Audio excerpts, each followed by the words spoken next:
If you want to get rich or if you want to get free, the path is the same.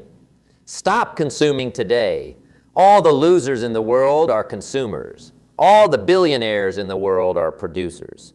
All the free people have stopped consuming. Consumers watch movies, producers read books. Consumers buy stuff that loses value over time. Producers buy stuff that gains value over time. Consumers always have the newest things. Producers always have the oldest things. Discipline, persistence, patience. Never be a consumer. Now, let me ask you a question. Are you a consumer or a creator? Think about it for a moment. This might be the most important question you'll ever answer. You see, in this world, there are two types of people. There are those who consume, and there are those who create. And the difference between these two groups is as vast as the difference between night and day. Consumers are like sponges. They soak up everything around them. They absorb information, products, entertainment. You name it, they're always on the receiving end, always taking in, but rarely giving out. They're the ones who are always looking for the next big thing to buy, the next show to watch, the next trend to follow. But creators? Oh, creators are a different breed altogether. They're the ones who make things happen. They're the ones who take raw materials, be it ideas, resources, or opportunities, and turn them into something valuable. They're not content with just taking in what the world has to offer. No, they want to add to it, to leave their mark on it. Now, I'm not saying that consuming is inherently bad. We all need to consume to some degree. We need food, shelter, clothing. We need information and education. But the problem arises when consumption becomes our default mode, when it becomes our primary way of interacting with the world. You see, excessive consumption is like a trap. It's comfortable, it's easy, and it can be incredibly seductive. It's like quicksand. The more you struggle in it, the deeper you sink. Before you know it, you're in, over your head, drowning in a sea of stuff you don't need, information you don't use, and experiences that don't truly enrich your life. But creation is the lifeline that can pull you out of that quicksand. It's the ladder that can help you climb out of the pit of mindless consumption. When you create, you're not just taking from the world, you're adding to it. You're not just a passenger on this journey of life. You're the driver. Let me tell you a story. Back in my day, I knew a young man. Let's call him Tom.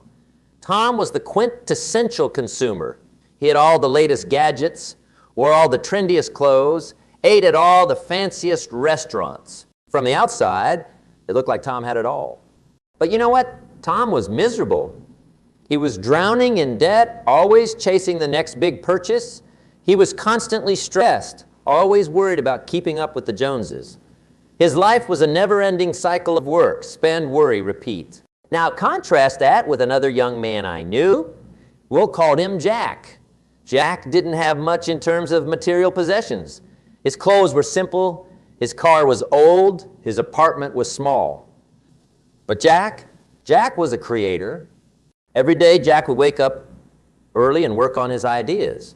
He was writing a book, developing a new business concept, learning new skills. While Tom was out buying the latest smartphone, Jack was investing in books and courses that would help him grow. Fast forward a few years, and guess what happened? Tom was still stuck in the same cycle, more in debt than ever.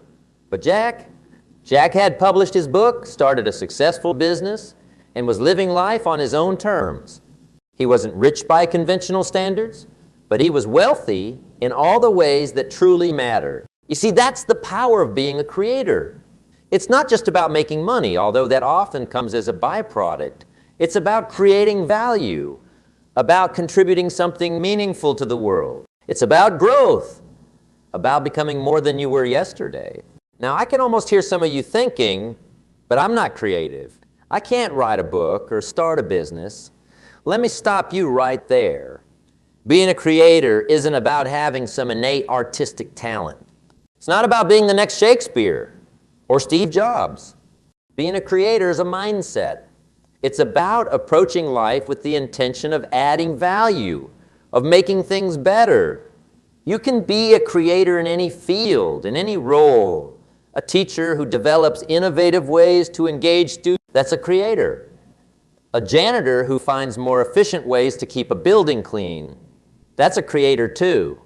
A parent who comes up with fun, educational activities for their kids, you guessed it, that's a creator. The key is to shift your focus from what you can get to what you can give. Instead of asking what's in it for me, start asking what can I contribute. Instead of wondering what can I buy, start thinking what can I make. Now I know what some of you might be thinking, but isn't it easier to just consume? Isn't it more comfortable? And you're right, it is easier. It is more comfortable, at least in the short term. But let me tell you something. Nothing worth having comes easy. Growth is uncomfortable. Creation is challenging. But that discomfort, that challenge, that's where the magic happens. That's where you truly come alive. Think about it. When was the last time you felt truly alive? Was it when you were sitting on the couch, passively watching TV, or was it when you were engaged in creating something, when you were fully immersed in a project or an idea? I bet it was the latter, because that's what creation does. It energizes you, it ignites your passion, it gives you purpose. And here's the beautiful thing about being a creator. The more you create, the more you have to give. And the more you give, the more you receive. It's a beautiful, virtuous cycle. But becoming a creator isn't just about what you do. It's about how you think. It's about developing a creator's mindset. So how do we do that? Let me share with you a few key principles. First, embrace curiosity. Creators are inherently curious. They're always asking questions, always wondering how things work, always looking for new ideas and perspectives. So cultivate your curiosity. Ask questions. Explore new topics. Never stop learning. Second, take action. Ideas are great, but they're worthless if you don't act on them. Creators don't just think, they do. They experiment, they try new things, they're not afraid to fail.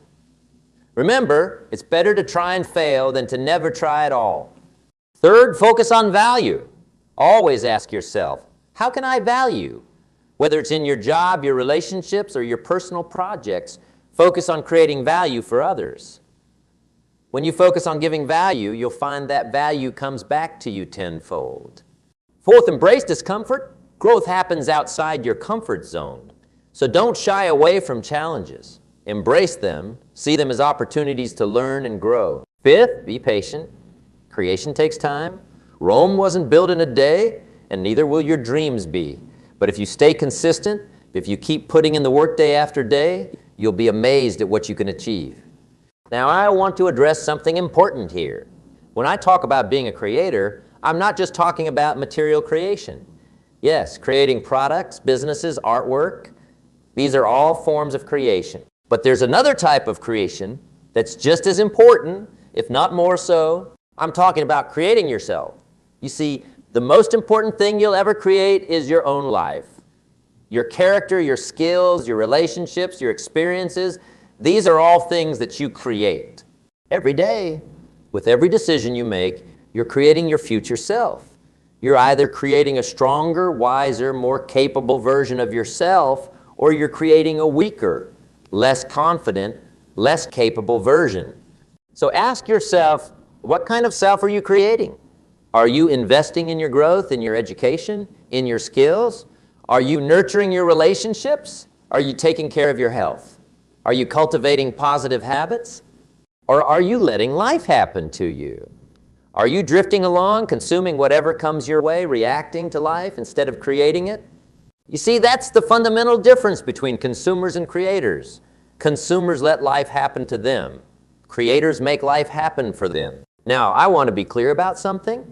When I talk about creators being more successful than consumers, I'm not just talking about financial success. Yes, creators often end up wealthier than consumers. But true wealth isn't just about money. True wealth is about freedom. It's about having control over your time, your energy, your life. It's about being able to pursue your passions, to make a difference in the world, to live life on your own terms. And that's what being a creator gives you. When you're a creator, you're not at the mercy of the job market or the economy or anyone else. You have skills. You have value to offer. You have the ability to adapt and innovate. But more than that, being a creator gives you a sense of purpose.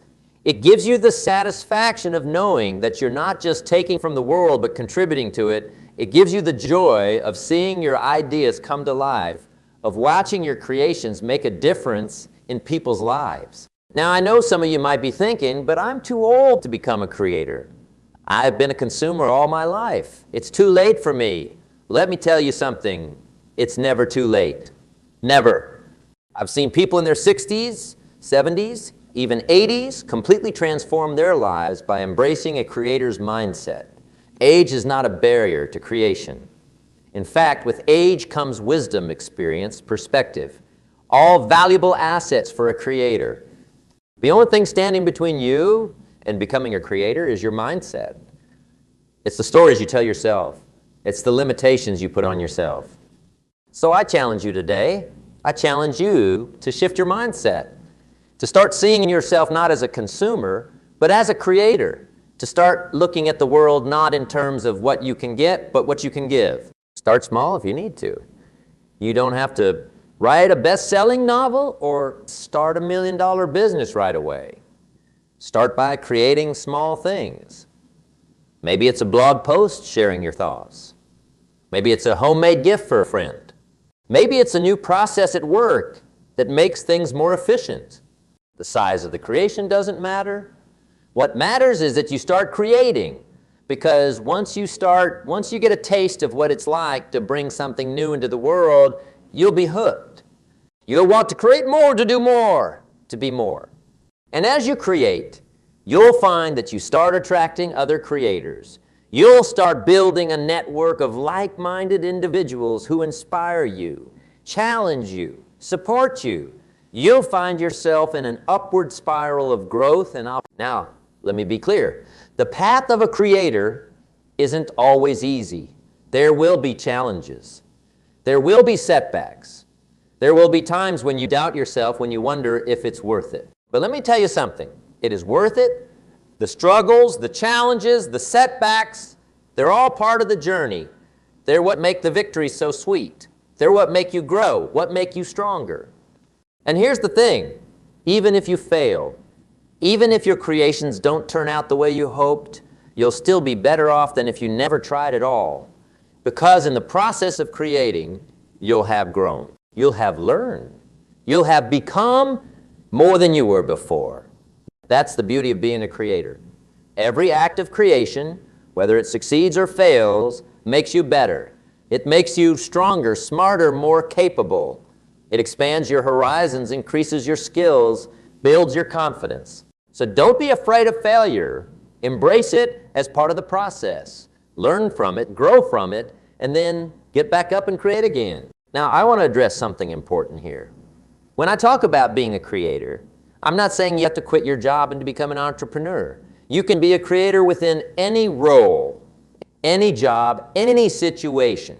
If you're an employee, you can be a creator by finding new ways to add value to your company. You can create better processes, come up with innovative ideas, mentor others. If you're a stay-at-home parent, you can be a creator by crafting enriching experiences for your children, by creating a nurturing home environment, by starting a parenting blog to share your insights.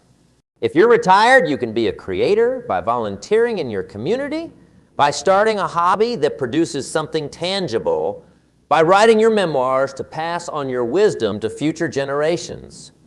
The opportunities for creation are endless. The key is to shift your mindset from passive consumption to active creation. Now let's talk about something that often holds people back from becoming creators. Fear of failure, fear of judgment, fear of the unknown. These fears are natural. They're part of being human. But here's the thing. Fear is not a stop sign. It's a checkpoint. It's there to make you pause, to make you think, to make you prepare. But it's not there to stop you. The most successful creators in the world, the ones who've made the biggest impact, who've achieved the most, they all felt fear. But the difference is they didn't let that fear paralyze them. They felt the fear and did it anyway. So feel the fear, acknowledge it, but don't let it stop you. Use it as fuel. Let it drive you to prepare more, to work harder. Remember, on the other side of fear is growth. On the other side of fear is opportunity. On the other side of fear is the life you dream of. Now, I want to talk about something that's crucial for any creator: consistency. You see, creation isn't a one-time event. It's not something you do once and then you're done. It's a habit. It's a lifestyle. The most successful creators aren't necessarily the most talented or the most brilliant. They're the ones who show up day after day, who put in the work consistently, who keep creating even when they don't feel like it. Consistency is what turns actions into habits, habits into character, and character into destiny. It's what separates the dreamers from the doers, the wannabes from the real deal. So whatever you choose to create, commit to doing it consistently. Set aside time every day or every week for creation. Make it a non-negotiable part of your routine. Treat it with the same importance as you would any other crucial aspect of your life. And here's the beautiful thing about consistency. It compounds. Each act of creation builds on the last. Each day of work adds to your skills, your knowledge, your experience.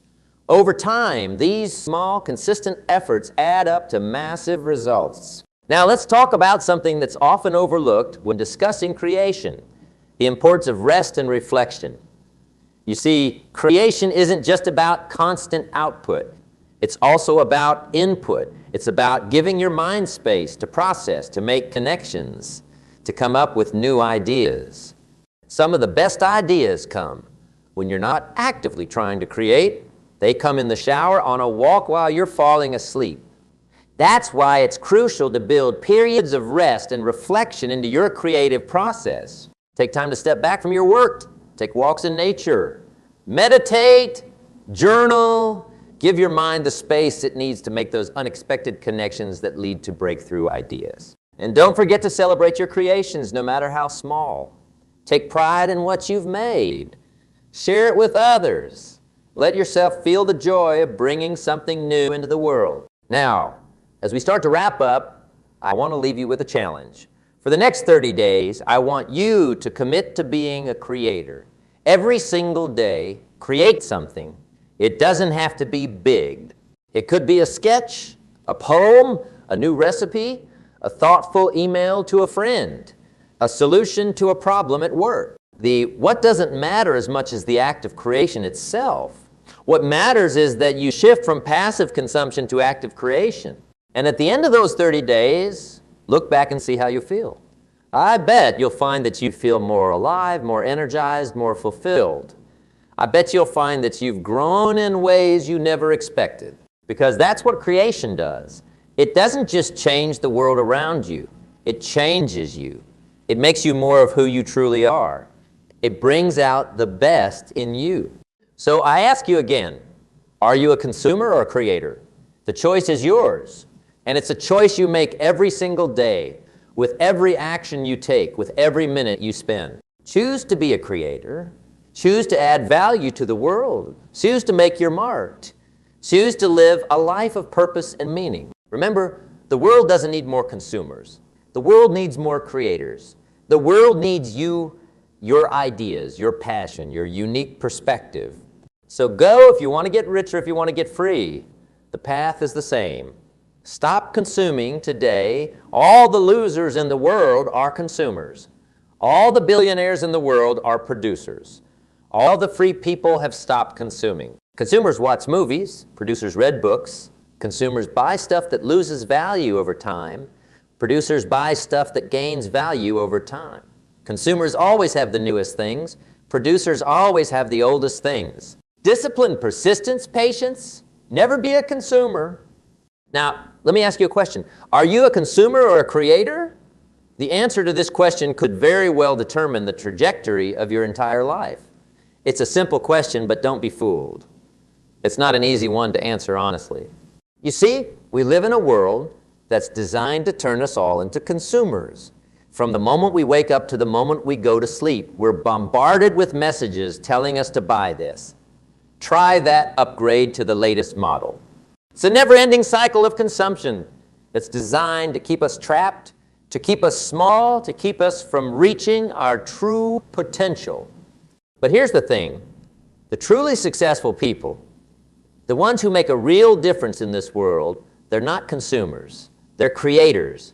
They're the ones who are always looking for ways to add value, to make something new, to leave their mark on the world. Now, I'm not saying there's anything inherently wrong with consuming. We all need to consume to some degree. We need food, shelter, clothing. But there's a big difference between consuming what you need and being consumed by your wants. Let me tell you a story. Back in my day, I knew a young man named Tom. Tom was always chasing the latest trends. He had to have the newest car, the biggest TV, the fanciest clothes. He was working 2 jobs just to keep up with his lifestyle. And you know what? He was miserable. He was stressed all the time, always worrying about how he was going to pay his next bill. Now contrast that with another young man I knew. Let's call him Jack.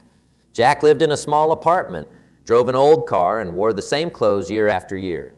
But Jack wasn't focused on consuming. He was focused on creating. He spent his evenings and weekends working on his ideas, building his skills, starting a small business from his garage. Fast forward a few years, and where do you think Tom and Jack ended up? Tom was still stuck in the same cycle, working more and more just to buy more and more. But Jack had turned his small business into a thriving company.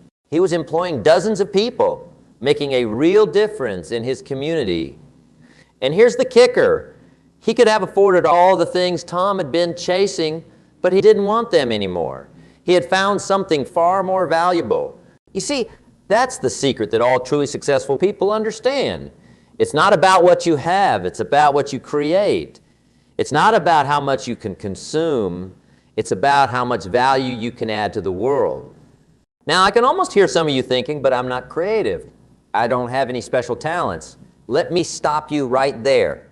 Every single one of you has the capacity to be a creator. Creation isn't just about inventing new gadgets or painting masterpieces. Creation is about adding value whatever way you can. Maybe you're a teacher who creates lesson plans that inspire your students. Maybe you're a nurse who creates a more comforting environment for your patients. Maybe you're a parent who creates a loving home for your children. All these are acts of creation, and they're all infinitely more valuable than any act of consumption. But here's the catch. Becoming a creator isn't easy. It requires discipline, persistence, and patience.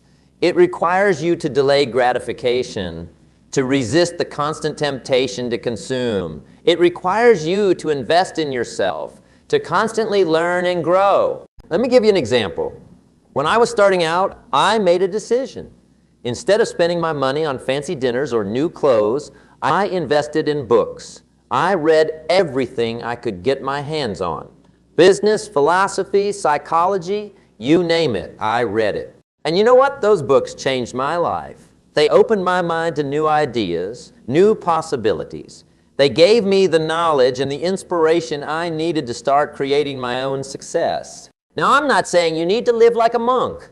There's nothing wrong with enjoying life's pleasures. But the key is to make sure that your consumption is fueling your creation, not hindering it. If watching a movie inspires you to write a screenplay, if buying a new gadget helps you be more productive, fantastic. But if you're just consuming for the sake of consuming, that's when you need to take a step back and reevaluate. You see, the world doesn't need more consumers. The world is drowning in consumers. What the world needs, what the world is desperately crying out for, is more creators, people who are willing to step up, to take risks, to put themselves out there and make something new. And here's the beautiful thing. When you shift from being a consumer to being a creator, everything changes. Suddenly, you're not just taking from the world, you're adding to it. You're not just a passive observer, you're an active participant. You're not just existing, you're truly living. But let me warn you, this shift isn't going to happen overnight. It's not going to be easy. The world is going to try its hardest to keep you in that consumer mindset. It's going to tempt you with shiny new things, with quick fixes and easy solutions.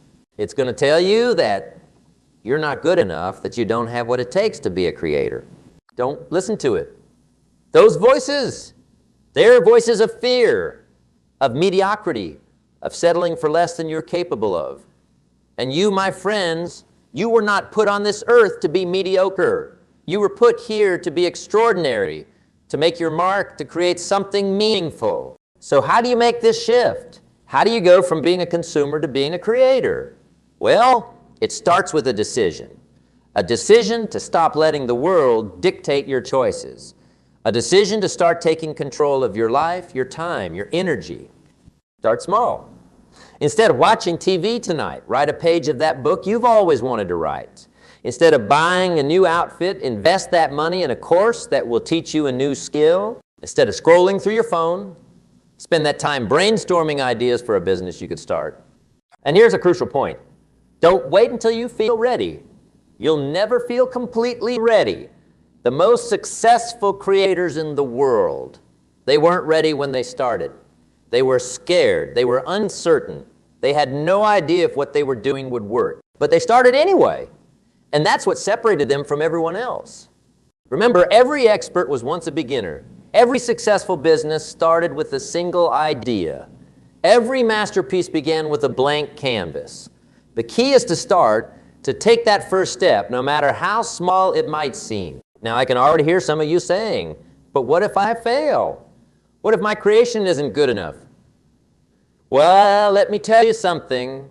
Failure is part of the process. In fact, failure is essential to the process. Every great creator has failed countless times. The difference is they didn't let those failures stop them. They learned from them, they grew from them, they used them as stepping stones to their eventual success. Think about it this way. Every time you fail, you're one step closer to success. Every mistake you make is a lesson learned. Every setback is an opportunity to come back stronger. Failure isn't the opposite of success. But here's the thing about failure. It only happens to those who try. Those who stay in their comfort zone, those who remain consumers, they never fail because they never try. But they also never truly succeed. They never experience the thrill of creation, the satisfaction of building something from nothing, the pride of making a real difference in the world. So I challenge you, embrace failure, welcome it, seek it out, because each failure is proof that you're trying, that you're pushing yourself, that you're on the path to becoming a true creator. Now let's talk about time. Time is the most precious resource we have. It's the one thing we can never get more of. And yet so many people waste their time consuming things that add no value to their lives. They spend hours watching mindless entertainment, scrolling through endless feeds, chasing fleeting pleasures. But creators guard their time jealously. They understand that every minute spent consuming is a minute not spent creating. They're always looking for ways to make the most of their time, to squeeze every ounce of productivity out of their day. That doesn't mean they're working 24/7. In fact, the most successful creators I've known are masters of balance. They work hard, but they also know the importance of rest and reflection. They understand that sometimes the best ideas come when you're not actively trying to create. The key is to be intentional with your time. Before you engage in any activity, ask yourself, is this helping me become a creator, or is it keeping me trapped as a consumer? Is this moving me closer to my goals, or is it just a distraction? And speaking of goals, that's another crucial difference between consumers and creators. Consumers drift through life reacting to whatever comes their way. Creators, on the other hand, are always working towards something. They have clear goals, a vision of what they want to achieve. Now, these goals don't have to be grandiose. You don't need to aim to change the world overnight. Maybe your goal is to write a book, or start a small business, or learn a new skill. The size of the goal isn't what matters. What matters is that you have a goal, something that drives you, something that gets you out of bed in the morning excited to create. And here's a little secret about goals. They have a funny way of growing. What starts as a small goal often leads to bigger and bigger things. That book you write might turn into a bestseller. That small business might grow into a thriving company. That new skill might open up opportunities you never even dreamed of. But none of that happens if you stay stuck in the consumer mindset, None of that happens if you're content to just take what the world gives you rather than creating what you want to see in the world. Now, let's talk about value. In today's world, it's easy to fall into the trap of measuring our worth by what we own. The size of our house, the brand of our car, the label on our clothes. These are the things that society often uses to judge success. But creators know better. They understand that true value isn't about what you own. It's about what you create. It's about the impact you have on the world around you. It's about the lives you touch, the problems you solve, the beauty you bring into existence. Think about the people you admire most. The ones who've really made a difference in the world, I bet they're not the ones with the biggest houses or the fanciest cars.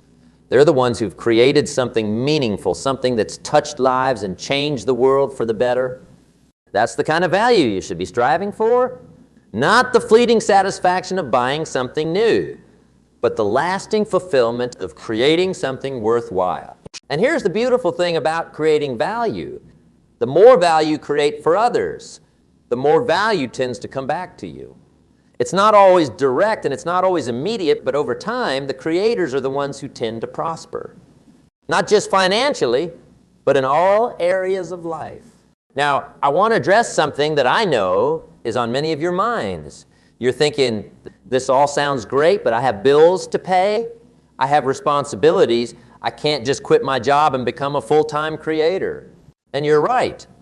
Most of us can't make that leap overnight. But here's the thing. You don't have to. Being a creator isn't about quitting your job or abandoning your responsibilities.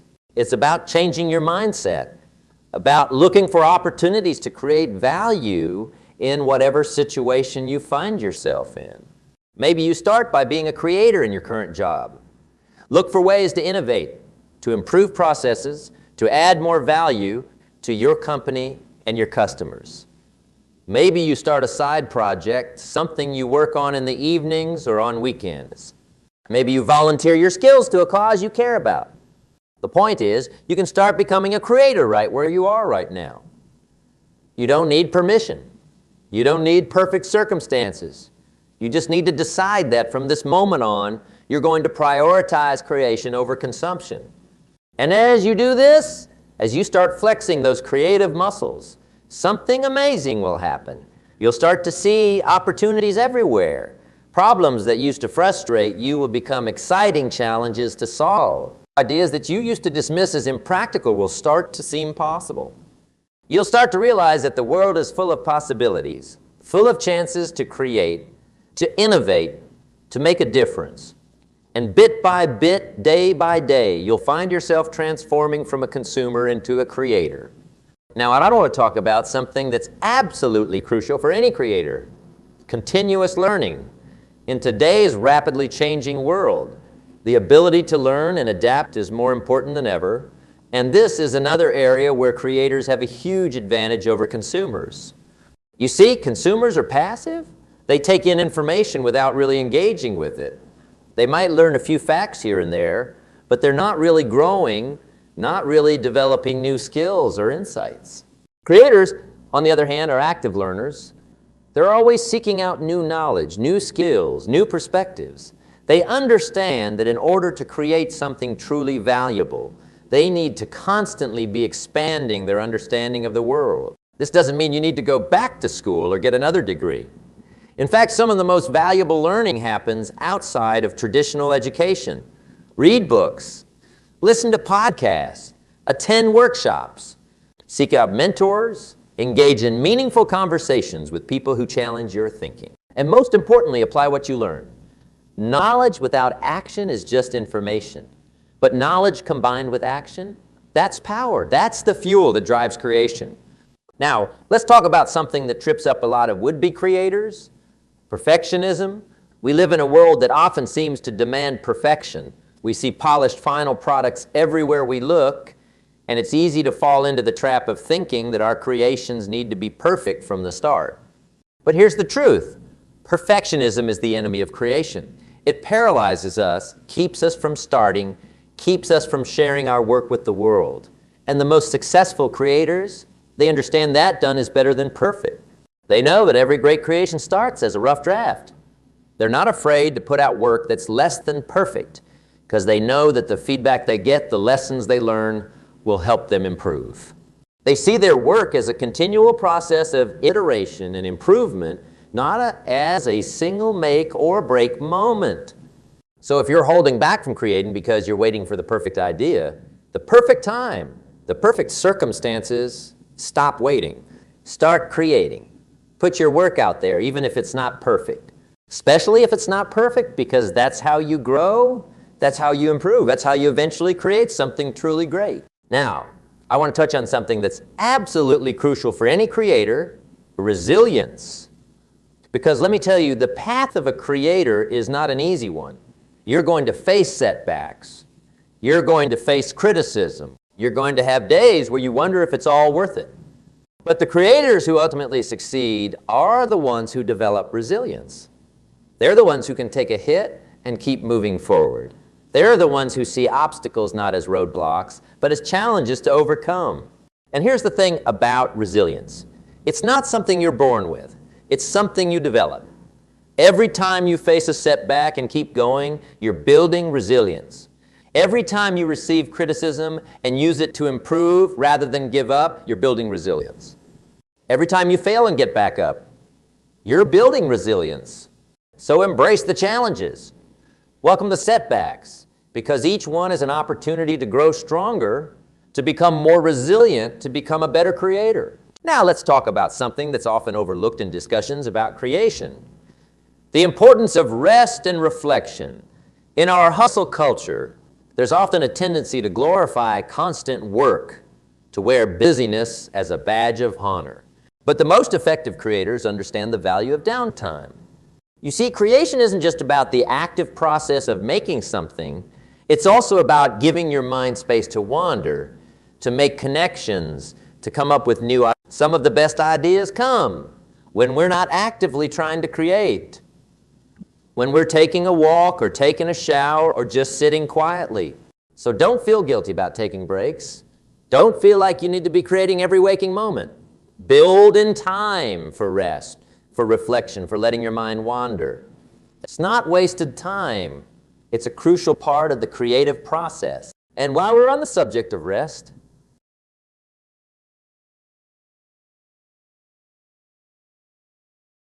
have you ever felt invisible?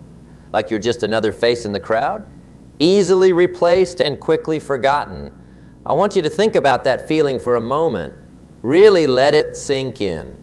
That gnawing uncertainty, that creeping doubt that maybe, just maybe, you don't matter as much as you thought you did.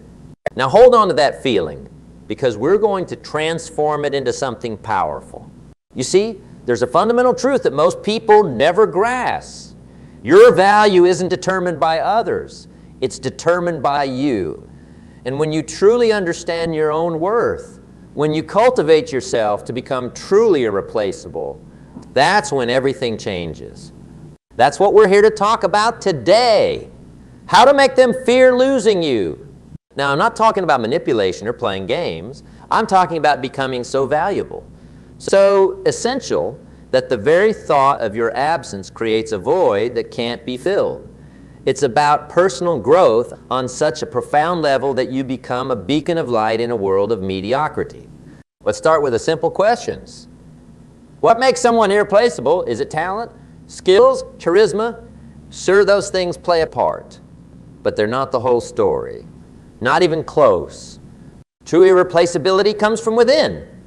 It's about cultivating a mindset, a way of being that sets you apart in every interaction, every task, every moment of your life. Think about the people in your life who you couldn't imagine living without.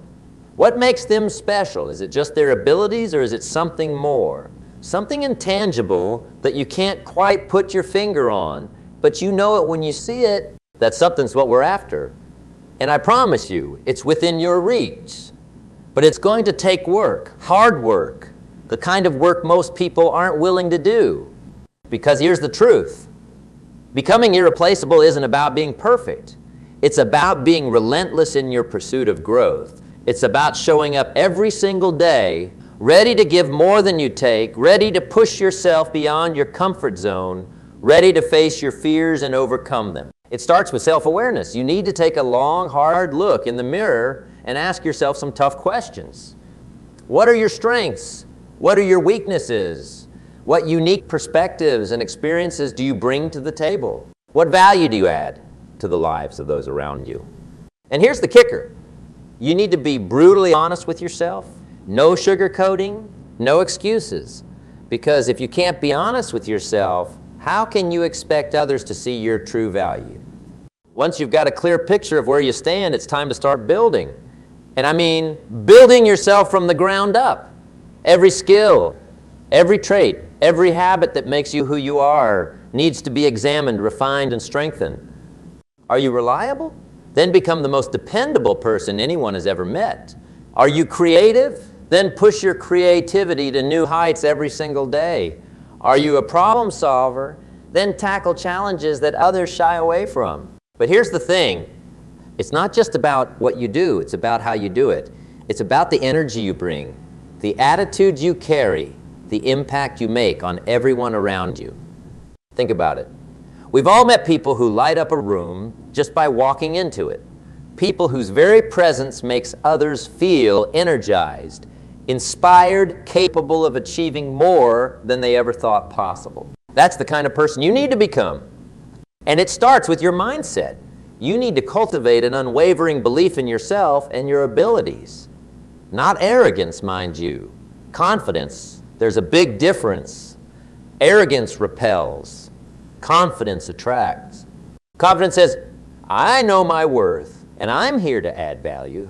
It's not about being better than others. It's about being the best version of yourself and inspiring others to do the same. But confidence alone isn't enough. You need to back it up with action. Consistent, relentless action. Because here's another truth that most people never grasp. Your habits define you. Your daily routines, the small choices you make when no one's watching, these are the building blocks of your character. So ask yourself, what are your habits saying about you? Are they the habits of someone irreplaceable, or are they the habits of someone easily forgotten? Do you show up early or just on time? Do you go above and beyond or do just enough to get by? Do you take responsibility for your mistakes or look for someone to blame? Do you constantly seek to learn and grow? Or are you content with what you already know? These might seem like small things, but they add up. They compound over time. And before you know it, they've shaped your entire life.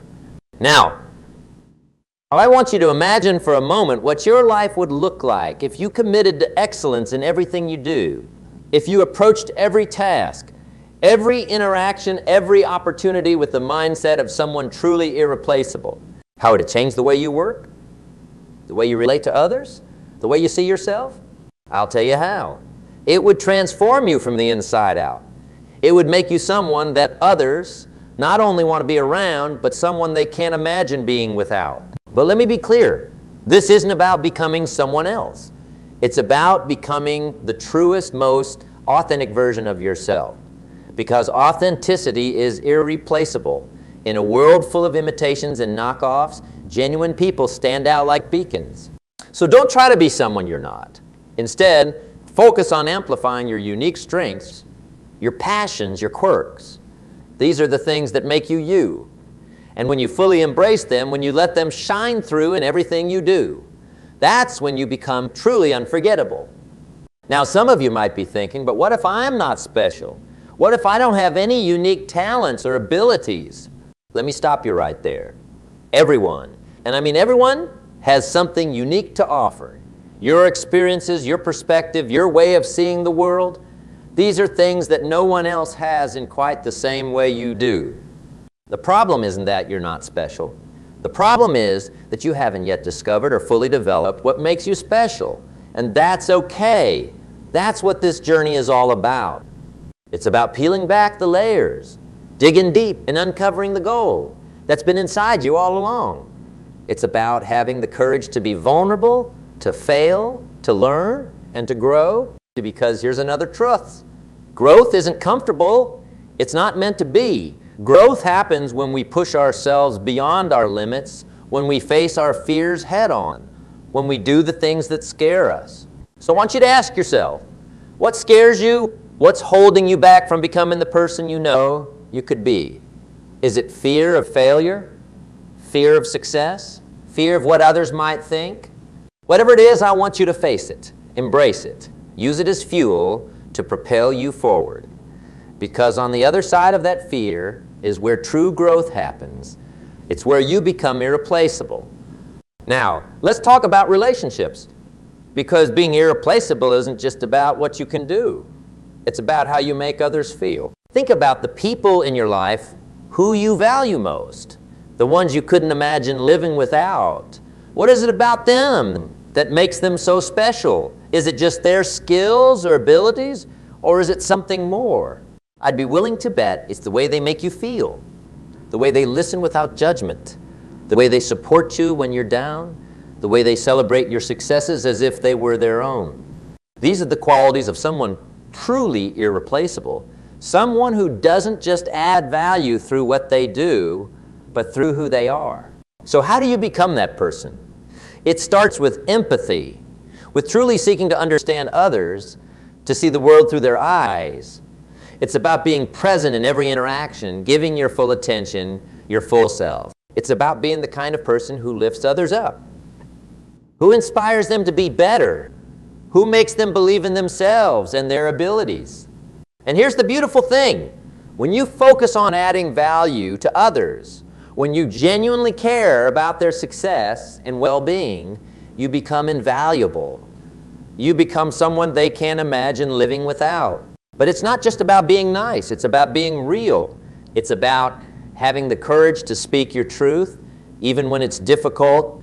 It's about holding others accountable, pushing them to be their best selves.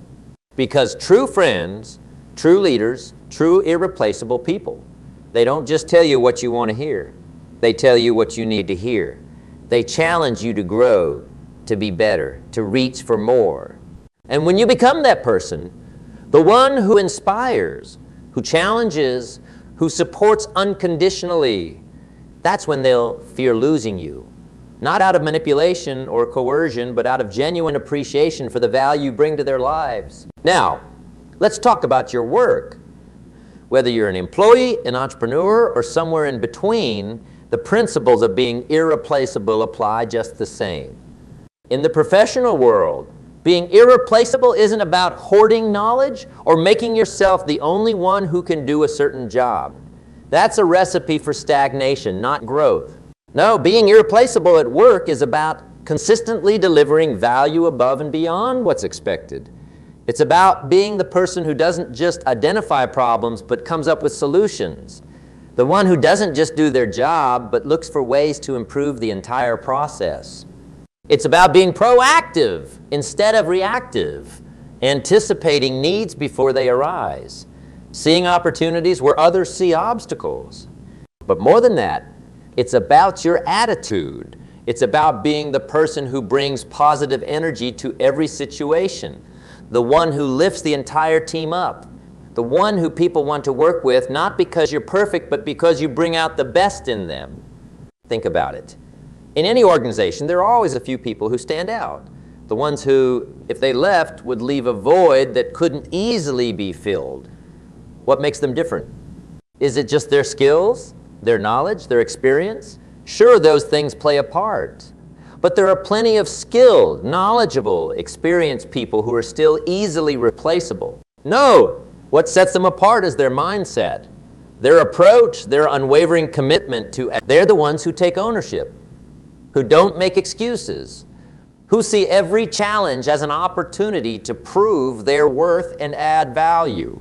They're the ones who are always learning, always growing, always looking for ways to improve not just themselves, but everyone around them. And here's the key. They do it consistently, day in, day out. Not just when the boss is watching or when there's a promotion on the line, but all the time. Because that's who they are. It's ingrained in their character. So ask yourself, are you that person? Are you the one people turn to when the chips are down? Are you the one who brings solutions, not just problems? Are you the one who lifts the entire team up? If not, why not? What's holding you back? What habits do you need to change? What skills do you need to develop? Remember, becoming irreplaceable isn't about being perfect. It's about constant growth. It's about waking up every day with a commitment to be better than you were yesterday. It's about setting high standards for yourself and then consistently meeting and exceeding them. It's about doing the things others aren't willing to do, going the extra mile when everyone else is looking for shortcuts. And here's the beautiful thing. When you commit to this path, when you dedicate yourself to becoming truly invaluable, success becomes inevitable. It might not happen overnight. It might not happen in a week or a month or even a year, but it will happen. Because the world is always in need of people who bring real value. People who don't just talk about making a difference, but actually do it. People who inspire others, not through their words, but through their actions. Now, I want to address something important. Some of you might be thinking, but isn't it selfish to focus so much on becoming irreplaceable? Shouldn't we be more concerned with helping others? And that's a valid question. But here's the truth. Becoming irreplaceable isn't about putting yourself above others. It's about becoming the best version of yourself so that you can better serve others. Think about it. The more value you can bring, the more you can help. The stronger you become, the more you can lift others up. The more you grow, the more you can inspire others to grow. It's like what they say on airplanes. Put your own oxygen mask on first before helping others. You can't pour from an empty cup. You can't give what you don't. So by focusing on your own growth, by committing to excellence in everything you do, you're actually putting yourself in a position to make a bigger impact, to help more people, to leave a lasting legacy. And isn't that what we all want deep down? To know that our life mattered? That we made a difference? That we left the world a little better than we found it? That's what becoming irreplaceable is really about.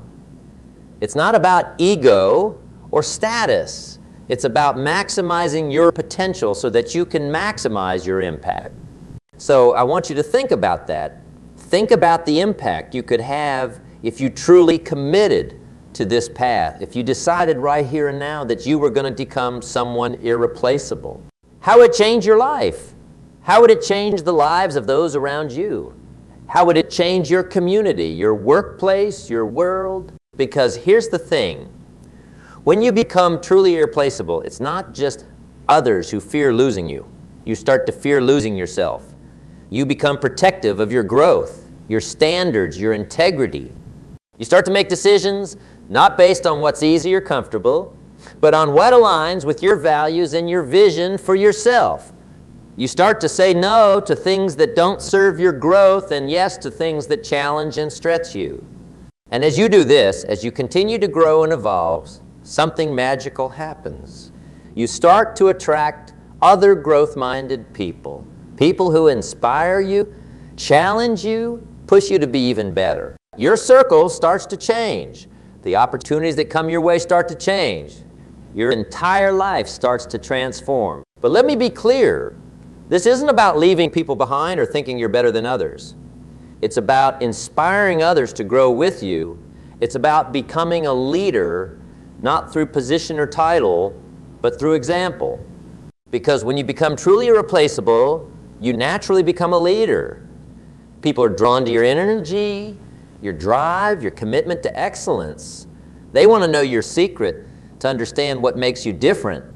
And that's when you have the opportunity to really make a difference, to share what you've learned, to help others see their own potential and start their own journey of. This is the ripple effect of becoming irreplaceable. It doesn't just change your life. It changes the lives of everyone around you. It raises the standards not just for you, but for your entire sphere of influence. So as we near the end of our time together, I want to leave you with a challenge. A challenge to commit right here and now to becoming truly irreplaceable. Not for the sake of ego or status, not to manipulate or control others, but to become the best version of yourself, to maximize your potential and your impact on the world. I want you to commit to excellence in everything you do, to continuous growth and learning, to facing your fears and pushing beyond your comfort zone. I want you to commit to adding value in every interaction, every relationship, every area of your life, to being the person who lifts others up, who inspires growth, who leads by example.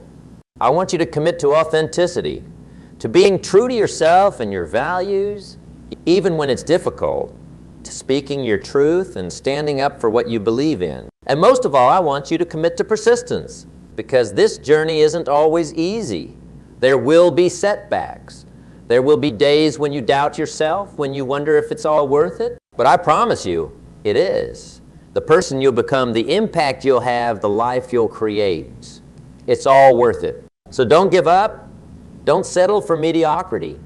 Don't let fear or doubt or the opinions of others hold you back. Become the person you were meant to be. Become irreplaceable. Because when you do, when you truly embody these principles we've discussed, something amazing happens. You stop worrying about whether others will leave you and start attracting people who would never dream of letting you go. You stop fearing loss and start embracing growth. You stop playing small and start living up to your true potential. And in the end, isn't that what life is all about? Becoming the best version of ourselves? Making a real difference in the world. Living a life of purpose and meaning. That's the power of becoming irreplaceable. That's the transformation I am inviting you to make. You're sitting there right now listening to these words. But let me ask you something. Are you really here? Are you fully present? Or is your mind wandering, thinking about what you need to do later or what happened earlier today? Because if you're not fully here, you're missing out. You're missing out on the opportunity to transform your life starting right now. I want you to take a deep breath. Feel the air filling your lungs. Now exhale slowly. Feel the tension leaving your body. This moment right here, right now, this is where change begins. We've talked about becoming irreplaceable, about making them fear losing you. But let's dig deeper. Let's get to the heart of what's really holding you back. Is it fear? Fear of failure, fear of success, fear of the unknown? Or is it complacency? Have you settled for good enough when you know you're capable of greatness? Whatever it is, I want you to acknowledge it. Don't run from it. Don't try to ignore it. Face it head on. Because here's the truth. The things that scare us most are often the things we need to do to grow. Think about a time in your life when you faced a fear, when you stepped out of your comfort zone. How did it feel? Terrifying, right? But what happened after? Did you grow? Did you learn something about yourself? That's the paradox of growth. It's uncomfortable. It's challenging.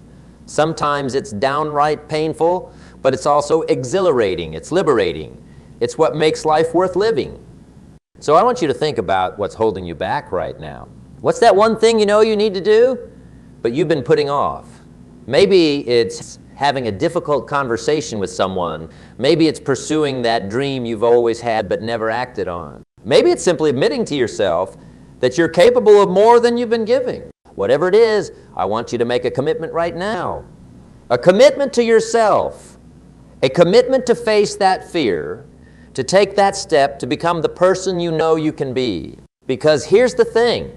Becoming irreplaceable isn't just about what you do. It's about who you become in the process. It's about the person you evolve into as you face your fears, as you push your boundaries, as you commit to excellence in everything you do. Think about the people in your life who you admire most, the ones who inspire you, who challenge you to be better. What qualities do they possess? Is it their skills or achievements that you admire most, or is it their character, their integrity, their unwavering commitment to their values? I'd be willing to bet it's the latter. Because skills can be learned, knowledge can be acquired, but character, that's something that's forged through challenge and adversity. It's something that's built day by day, choice by choice. So as you embark on this journey to become irreplaceable, I want you to focus not just on what you can do, but on who you can become, because that's where true transformation happens. Imagine for a moment the best version of yourself, the version that's confident, capable, full of purpose and passion, the version that inspires others, that makes a real difference in the world. That version of you exists. It's within you right now. And every choice you make, every action you take, is either moving you closer to that version of yourself or further away. So I want you to start making choices that align with that best version of yourself. Choices that might be difficult in the moment, but that you know are right. Choices that push you to grow, to learn, to become more than you are right now. Maybe it's choosing to wake up an hour earlier to work on that project you've been putting off. Maybe it's choosing to have that difficult conversation you've been avoiding. Maybe it's choosing to say no to something that doesn't align with your values or your goal. These choices might seem small in the moment, but they add up. They compound over time, and before you know it, you've become someone new, someone stronger, more capable, more aligned with your true potential. But here's the catch. This transformation doesn't happen overnight.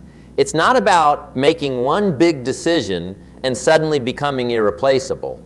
It's about the small decisions you make every single day. It's about consistency. It's about showing up day after day, even when you don't feel like it, especially when you don't feel like it, because that's what sets irreplaceable people apart. They don't rely on motivation or inspiration. They rely on discipline. They understand that success isn't about feeling good all the time. It's about doing what needs to be done regardless of how you feel. So I want you to start building that discipline. Start small if you need to. Make one commitment to yourself today. Maybe it's to read for 30 minutes every day. Maybe it's to exercise for 15 minutes. Maybe it's to reach out to one person in your network. Wherever it is, commit to it, not just for today, not just for this week, but for the long haul. Because that's how real change happens. That's how you become irreplaceable. And as you do this, as you start to see the changes in yourself, something amazing will happen. The people around you will start to notice. They'll see the difference in your energy, your attitude, your results. They'll be drawn to you. They'll want to know your secret. And that's when you'll realize you're not just becoming irreplaceable to others. You're becoming irreplaceable to yourself. You're becoming someone you're proud to be. Someone who lives up to their potential. Someone who makes a real difference in the world.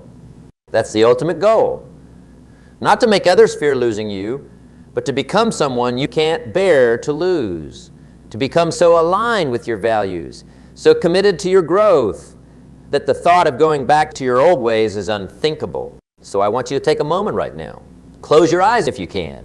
Visualize that best version of yourself. See yourself living with purpose, making an impact, being truly irreplaceable. Feel the confidence, the strength, the sense of fulfillment that comes with living up to your potential. Now, open your eyes. That future is waiting for you. It's within your reach.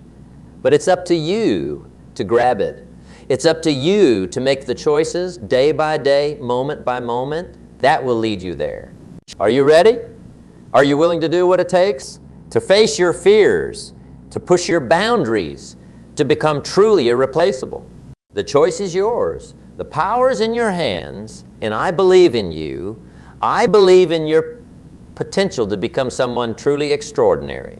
So what's it going to be? Are you going to settle for mediocrity, or are you going to commit to excellence? Are you going to let fear hold you back, or are you going to use it as fuel to propel you forward? The world needs you. It needs your unique gifts, your unique perspective, your unique contribution. Don't deprive the world of that. Don't deprive yourself of the joy, the fulfillment, the sense of purpose that comes from living up to your potential.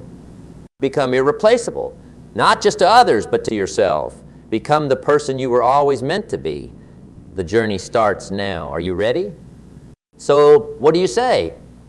Are you ready to take that first step? Are you ready to commit to becoming someone they can't imagine losing? The choice is yours. The power is in your hands. And I believe in you. I believe in your potential to become truly irreplaceable. Now go out there and show the world what you're capable of.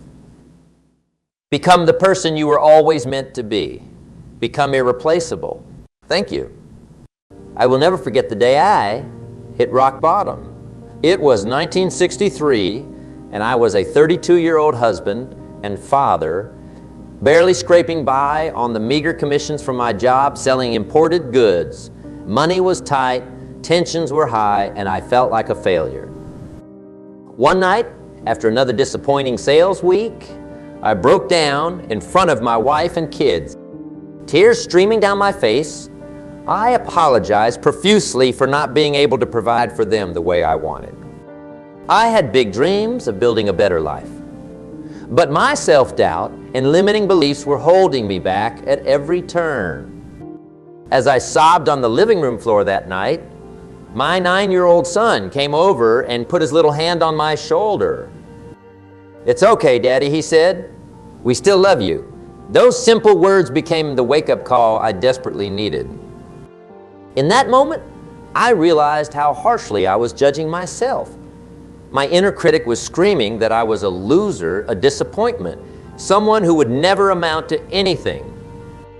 But my son's unconditional love showed me that I didn't have to buy into those negative thoughts.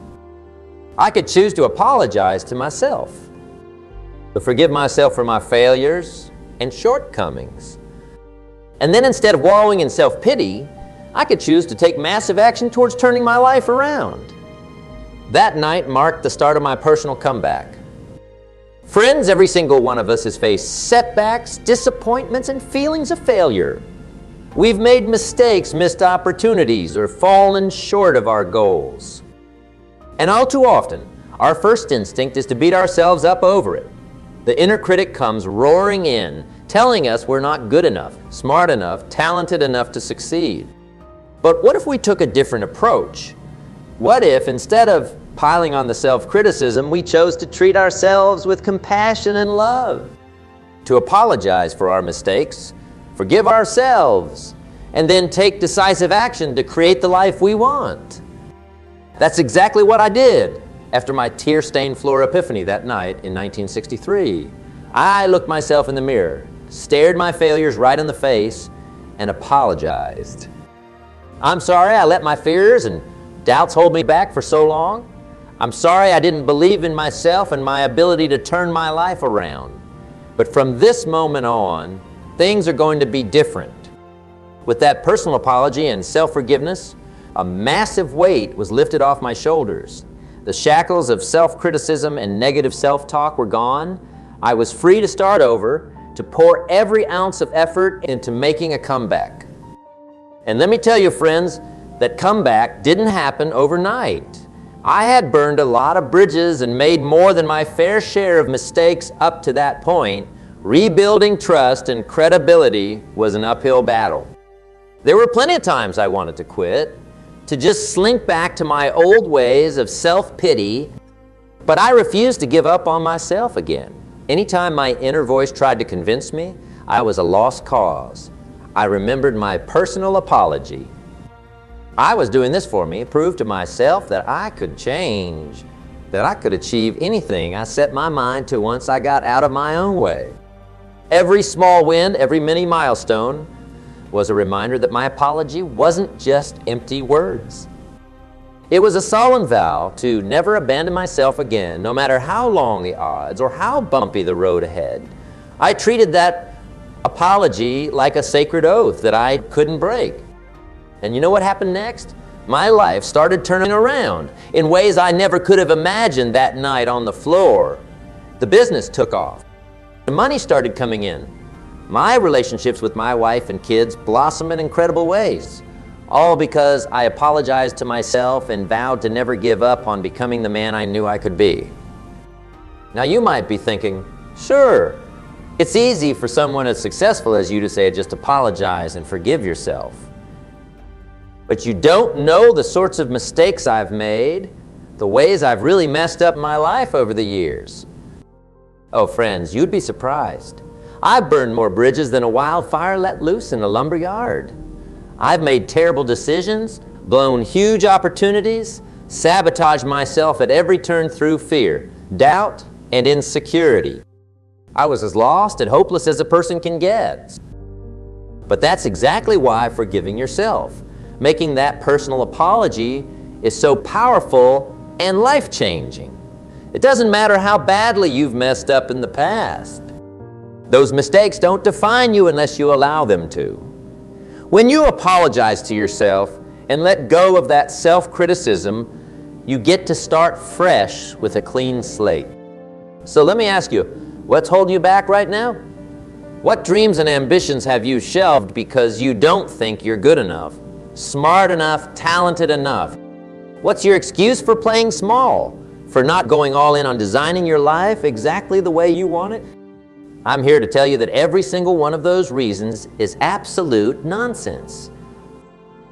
They're just flimsy lies you've been telling yourself to avoid taking responsibility for your life.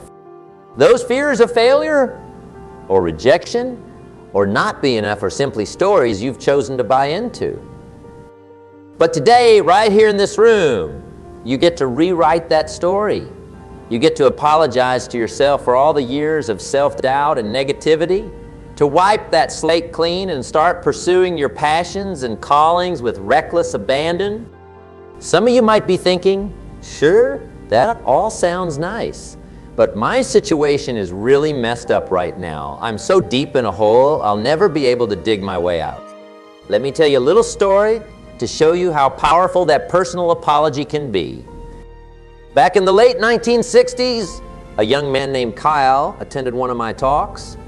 This was a few years after my big breakdown, when my life and business were really taking off. Kyle was inspired by my message of self-acceptance and personal accountability, but he was still in a pretty rough spot himself. Over $100,000 in debt with no steady job. He had made some poor financial decisions chasing get-rich-quick schemes, convinced that one big score would allow him to finally live the life he wanted. But that big win never came. And now he was drowning in bills and living off government assistance just to get by. After hearing me speak, Kyle pulled me aside, tears in his eyes. "Mr. Rohn," he said, "I want what you have so badly." That sense of taking control of your life, of forgiving yourself and just going for it. But I'm so far gone, I can't even see a way out of this mess I've created for myself. Well, friends, I gave Kyle some advice that day that I hope he's still following to this day. You have to start by making a comeback in your own mind. Apologize to yourself for the mistakes of the past and let them go. Forgive yourself fully and completely in this moment. Because as long as you're still holding on to that baggage and self-criticism, you'll never be able to move forward. I told Kyle that his past failures didn't define him unless he allowed them to. That freedom, true freedom to pursue any future he wanted, came from making peace with his mistakes first. Only then could he take decisive action with real power behind it. I don't know whatever became of Kyle after that day, but I hope he listened and made that personal apology to himself. Because until we let go of our judgments and self-criticisms, we can never realize our fullest potential. We just stay stuck, treading water, making the same self-defeating choices over and over. So that's my challenge for you today. No matter where you are in life, no matter how far you feel you have left to go, start by apologizing to yourself. Seek forgiveness not from anyone else, but from the person who matters most, you. Let go of the guilt, the shame, the embarrassment over failures or times when you didn't live up to your loftiest expectations. Those were just lessons, inevitable stumbles on the path to discovering your true power and potential. When you can make that personal apology from your heart, when you can look yourself in the mirror and say, "I forgive you for all the ways you've held yourself back," everything changes. You suddenly remember your immense inner strength, your resilience, your ability to overcome literally any obstacle once you get out of your own way. Those dreams you've buried deep down, those ambitions you've been telling yourself are impossible or not for someone like me, you'll suddenly see how very possible and attainable they are. No, not because your circumstances have changed, simply because you've changed on the inside. You've let go of the chains of self-doubt and criticism that were holding you prisoner in your own mind. With that personal apology and self-forgiveness, you unlock reserves of energy, motivation, and resilience that you never knew you had. Obstacles that once seemed insurmountable become mere speed bumps. Fears that once paralyzed you dissolve in the face of your newfound confidence. Because here's the thing, friends, you were born a winner. a powerful force of nature with the innate ability to create any reality you can envision for yourself. It's only the limiting beliefs, the harsh self-judgments, the layers upon layers of self-criticism that dim your light over time. But that internal radiance, that spark of greatness, never fully goes out. It's always there, patiently waiting for you to clear away the mental clutter and let it blaze again at full force. Making that personal apology is how you start clearing away that clutter. It's how you take back control from the inner critic who's been running your life for far too long. With those simple words of "I'm sorry" and "I forgive you," you reclaim your birthright as a limitless human being. From that moment on, anything and everything becomes possible for you. Because you're no longer fighting against yourself, constantly feeling weighed down by past mistakes and harsh self-judgments. You've made peace with who you are and who you're going to become. And let me tell you, there's no more powerful force in this world than someone who has forgiven themselves fully, someone who's let go of guilt, sheathed those self-imposed chains of "I'm not good enough." When you combine that level of radical self-acceptance with decisive action and hard work, you become unstoppable.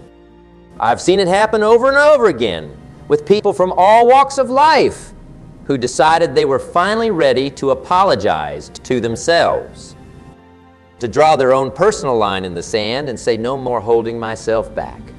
No more settling for less than I can realistically become." Like the 48-year-old woman who had been trapped in a soul-sucking corporate job for decades, constantly telling herself she'd missed her chance to pursue her real passion for starting a business. She came to one of my seminars, stunned by the simple power of making that personal apology to herself for staying stuck for so long. 3 months later, she walked away from that corporate hellhole and launched her own landscaping company from scratch, following her green thumb and her dreams at long last. Last I heard, just a few years after that, she had over 20 employees and was looking at a multi-million-dollar valuation for her blossoming business. Or how about the 62-year-old retiree who had spent decades following the conventional path, saving diligently for retirement, but always feeling deep down like he'd missed his true calling as an artist? One of my talks inspired him to apologize for wasting so many years listening to everyone else's ideas of what he should do with his life. He started painting every single day, studied the masters, promoting his work online and at local fairs and galleries. Within a couple of years, he was making a decent living as a full-time artist and preparing for his first big museum exhibition, 66 years old and living his wildest dreams. All because he let go of that suffocating self-criticism.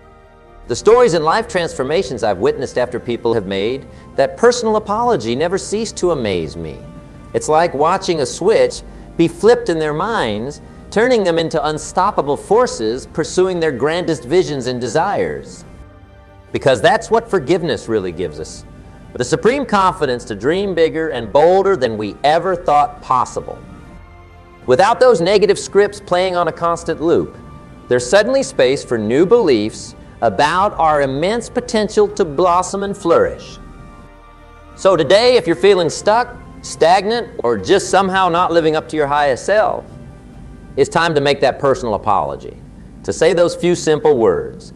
"I'm sorry for judging myself so harshly all this time, for holding myself back and listening to my inner critic. But all that ends today. I forgive myself fully, and I'm ready to create my greatest life." When you can embrace yourself with that level of compassion, self-acceptance, and unconditional love, you become indestructible. No setback can keep you down for long. No failure can shake your confidence or make you question your ability to bounce back stronger than ever. Because you've made your peace with yourself.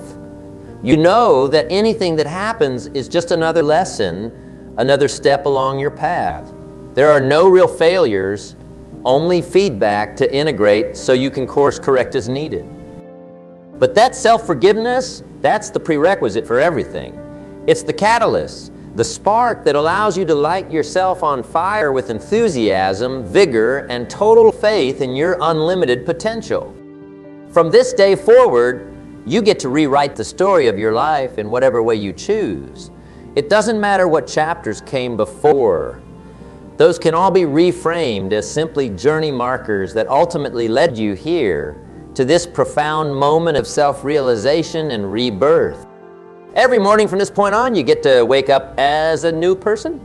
No more negative self-talk, no more merciless judging of your ability to design the life you crave most. Just a clean slate, awaiting your boldest dreams, visions, and actions to make them real. So say it with me, Nay. I'm sorry for how harshly I've judged myself in the past. I'm sorry that I allowed my self-criticism and doubts to hold me back from my highest potential. But today, I forgive myself completely. I draw my line in the sand and declare that I am ready, willing, and more than able to create my ultimate life on my terms from this day forward. Can you feel that profound shift in energy just from saying those words out loud? That's the power of making a comeback as a personal apology to yourself. It's like you've released the emergency brake that was preventing you from accelerating towards your biggest hopes and dreams. So repeat those words to yourself as often as needed. I forgive myself, and I'm ready to go all in on creating my ultimate life. Let them wash over you and penetrate the deepest layers of your being. Sear them into your consciousness with an unshakable commitment. Because forgiveness, that unconditional self-love and self-acceptance, is the rocket fuel that will propel you to heights you can't even imagine right now. It's the X factor, the key ingredient to manifesting anything and everything your heart desires most. What happens from here is entirely up to you. With this personal apology, you've blown the doors wide open to start truly living without limits or restrictions. Will you take that first step into your grandest future today? Or will you shrink back into your comfort zone and old self-limiting patterns? The choice is yours, friends. But I hope you'll join me in choosing the path of radical self-forgiveness and relentless self-belief. Become a dynamic force of change in this world by first making peace within yourself. Apologize for the mistakes and poor choices of the past. Let them go completely, and then start taking bold, fearless action towards making your dreams a reality. Because when you combine radical self-acceptance with an unwavering commitment to constant growth and forward momentum, you become unstoppable. That's how the biggest transformations happen. Not through constant self-criticism and brutal self-judgment, but through love, compassion, and a willingness to learn from our missteps. You wouldn't constantly berate a child for making mistakes while they're learning to walk, ride a bike, or read, would you? Of course not. You'd encourage them, provide support, and celebrate every small instance of progress. So why do we so often treat ourselves with less kindness and patience than we would extend to a small child? Those dreams and goals you're working towards are no different. You're simply learning new skills, new ways of being in the world. There will be stumbles and setbacks along the way, but that's all part of the process. True self-compassion means being gentle with yourself instead of engaging in harsh self-punishments over every perceived failure or misstep. It means apologizing for the negativity and giving yourself permission to try again from a place, because things only start to change in a real, lasting way when you operate from that mindset of kindness towards yourself. Too many people try to make big life changes through sheer force of will and self-discipline alone. And that may work for a little while, but eventually you'll burn out, revert back to old patterns. But when your transformation is rooted in compassion, in a genuine letting go of your past mistakes and an embracing of your present potential, that's when things really start to flow. That's when taking the next step towards your dreams gets easier and easier each day.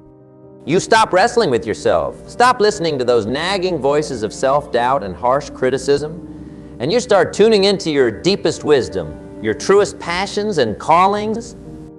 Suddenly, all those things you desperately want to accomplish start feeling lighter, simpler, more achievable than you imagined. Because that personal apology was the missing link all along. You couldn't fully unlock your inner greatness when you were still beating yourself up and carrying all that baggage from the past. But now that you've let it all go, extended that compassion and forgiveness to yourself, you can move forward unburdened, free to try new things, pivot strategies, and take calculated risks in pursuit of your ultimate vision. And let me tell you, friends, that first pivotal moment when you complete a goal or achieve something you previously thought impossible after making that personal apology, nothing compares to the rush of pride, confidence, and unstoppable momentum that accomplishment will fill you with. It's like graduating from a lifelong negative self-talk academy where everyone, including yourself, always doubted your ability to create real, lasting change. With that first big breakthrough success under your new self-compassionate mindset, you get to experience what it feels like to finally silence those voices of harsh judgment and step into your true power. That's what making a comeback through apologizing to yourself is all about. Shedding your artificially limited sense of what you're capable of achieving. Busting through the self-imposed glass ceilings you spent years constructing around your ambitions. Finally allowing yourself to be due and have everything your heart desires most. Because when you commit to constant self-acceptance, to meeting all your experiences with a spirit of openness instead of self-criticism, your life becomes a daring adventure instead of a haunting series of perceived failings and shortcomings. Every stumbling block gets reframed as a fascinating new challenge to overcome, an opportunity to get creative and innovative in finding your unique solution. That voice in your head stops saying you messed up again. You're not good enough and starts proclaiming, wow, this is going to be an amazing growth experience. I can't wait to see how capable and resourceful I can be here. When you approach life from that perspective of playful curiosity, of trusting yourself to ultimately figure things out instead of jumping straight to harsh judgments, you'll be amazed at what you can accomplish. So go ahead and dream even bigger after making that crucial personal apology and commitment to self-love. Give yourself permission to believe in your wildest ambitions, no matter how far-fetched they may seem through your old, limited lens of self-doubt and criticism. Want to change careers and launch that business you've been putting off for years? Give yourself the green light and go for it. There's nothing stopping you except those lingering traces of fear and self-judgment you just released. Always dreamed of writing a book, a play, or any other creative pursuit. Start showing up for yourself and putting in the work. You owe it to yourself to finally share your unique gifts. Longing for a new romance after the last one didn't work out. Release your past guilts and make space to manifest your ideal partner aligned with your growth mindset.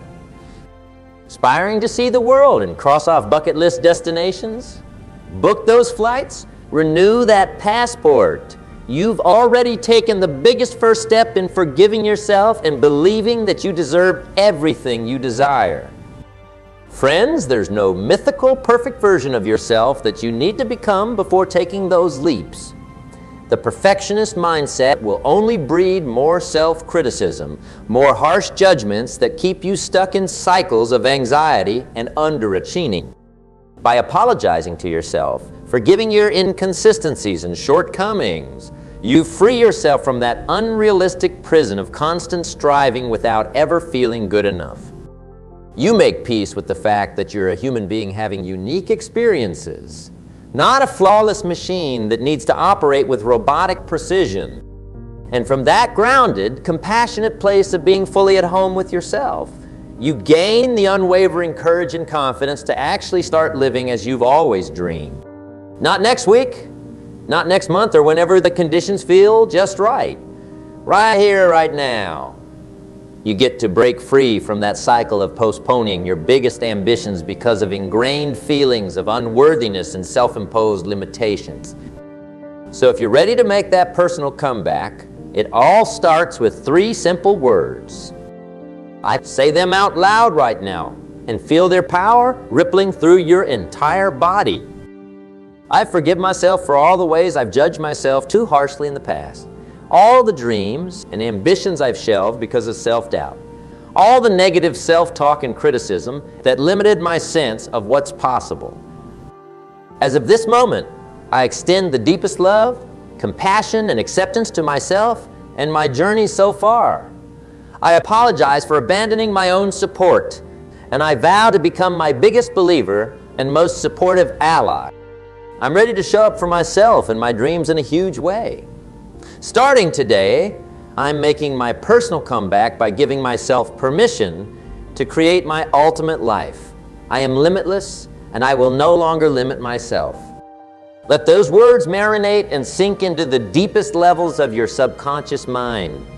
Let them be the rallying cry, the battle hymn of your personal rebirth, of you reclaiming your power and infinite potential. Because that's what that personal comeback is ultimately about. You rediscovering and reawakening to the unstoppable force you were before fear, doubt, and harsh self-judgments convinced you to play small. You were born with a fire in your heart and the natural ability to co-create anything you can envision for yourself.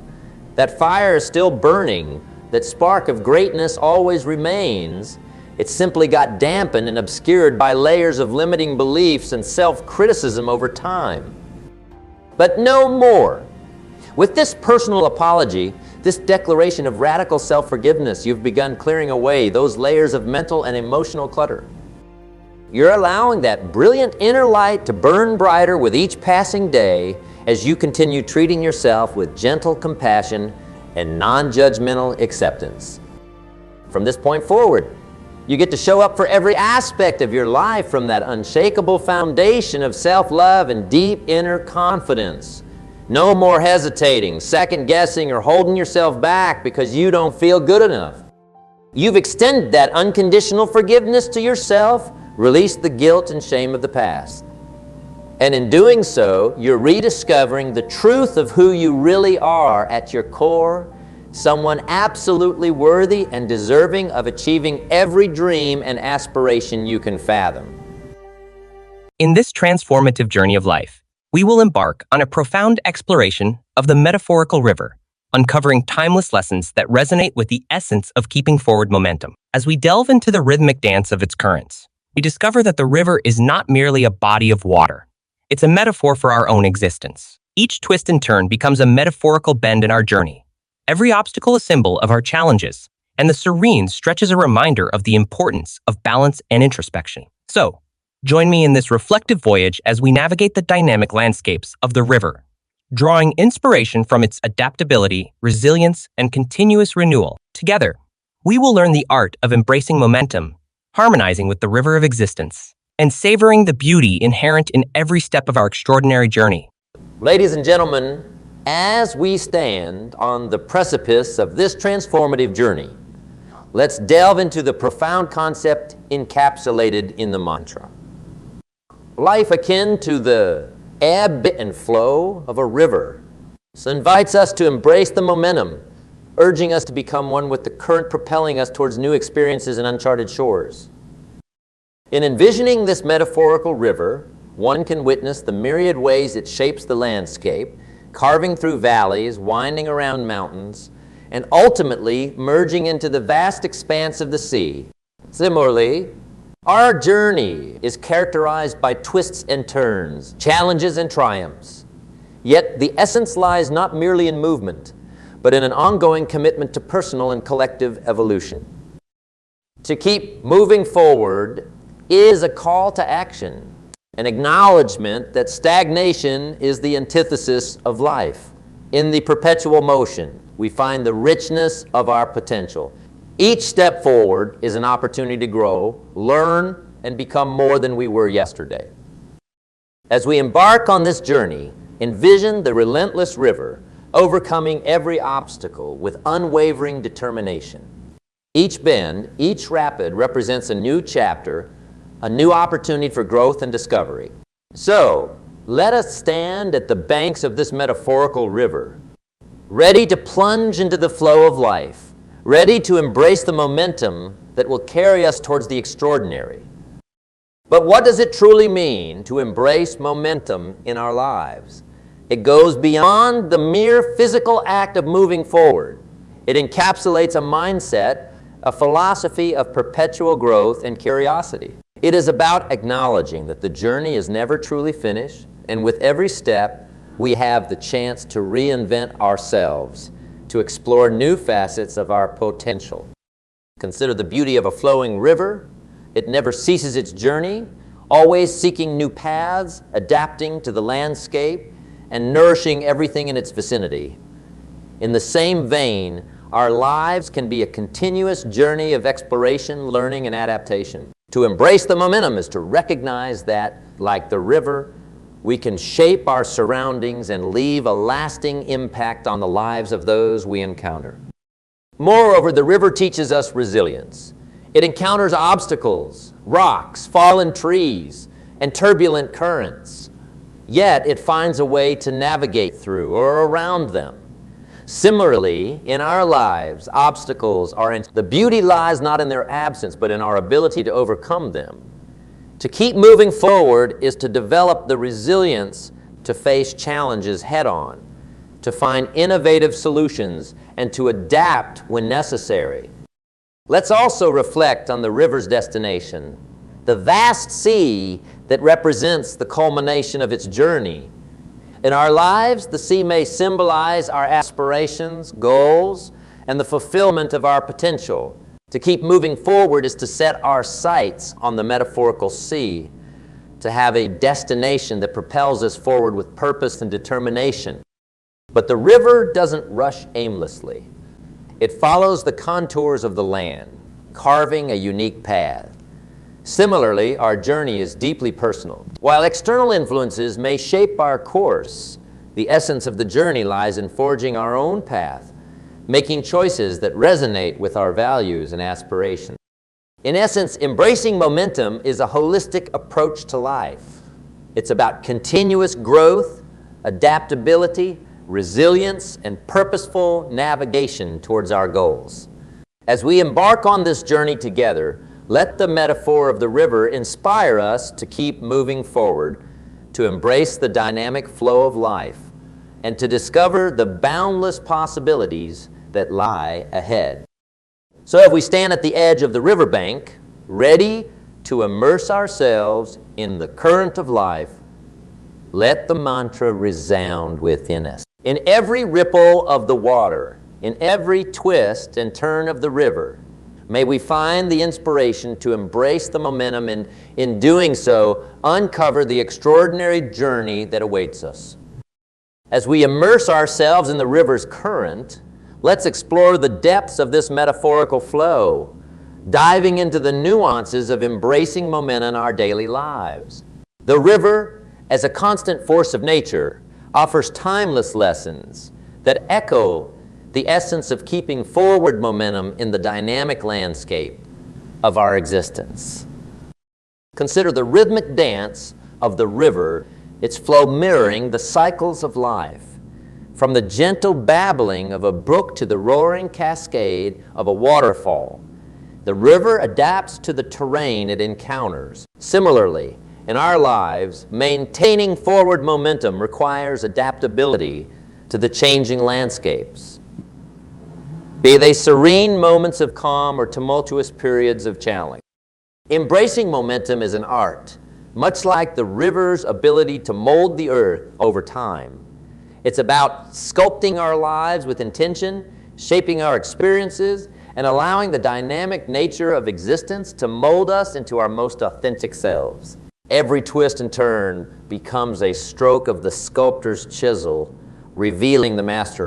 The river, in its unwavering commitment to flow, offers us a profound lesson in perseverance.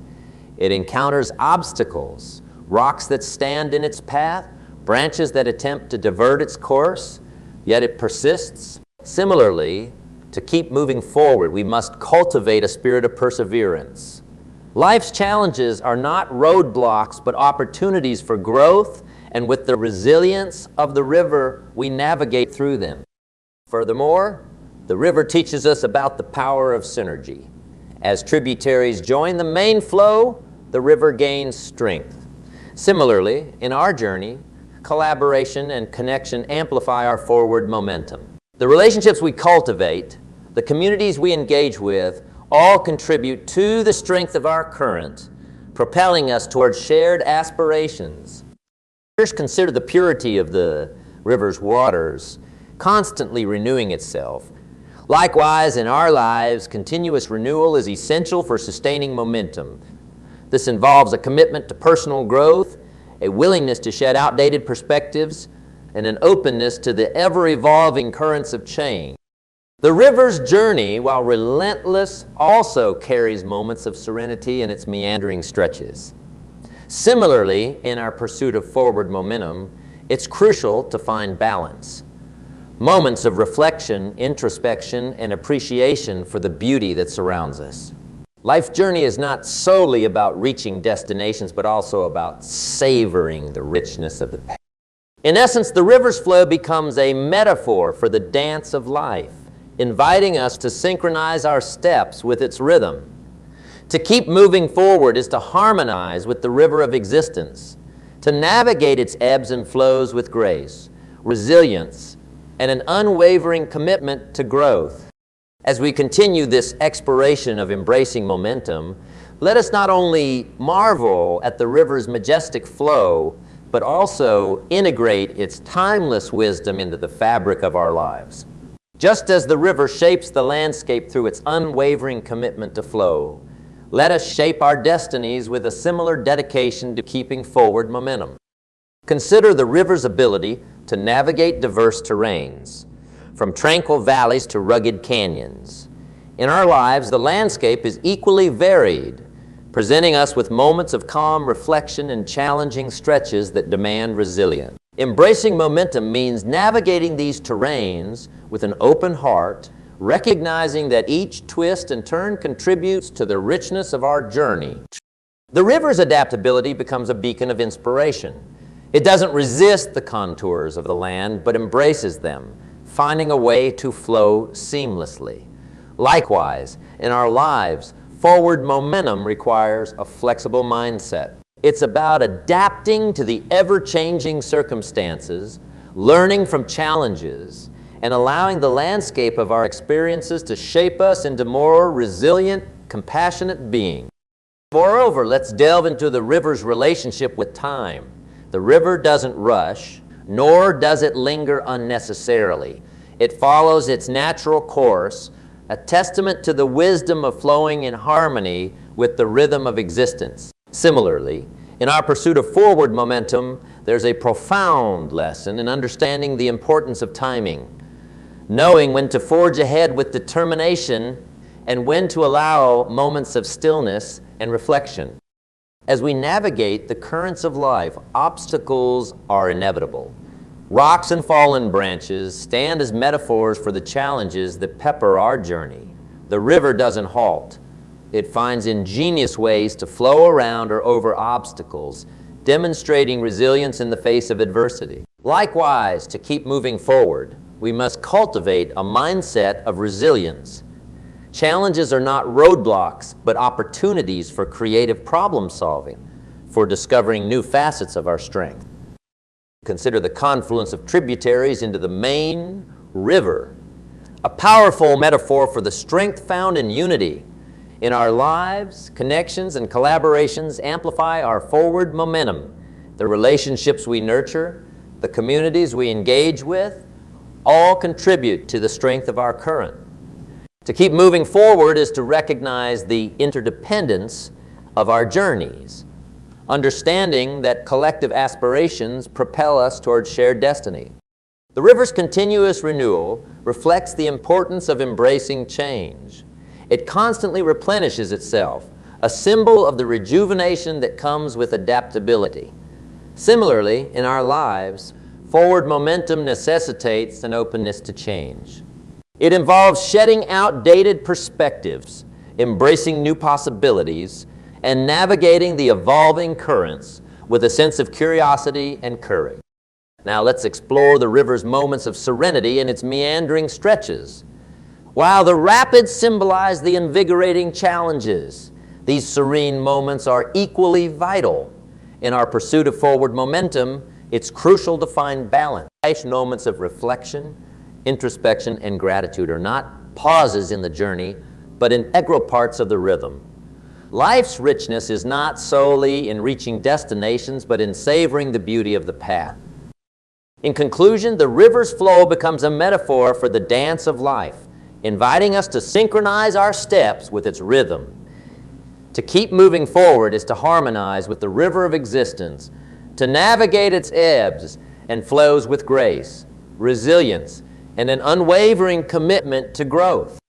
As we integrate the profound lessons from the river's journey into our own, may we find inspiration in its adaptability, resilience, and continuous renewal.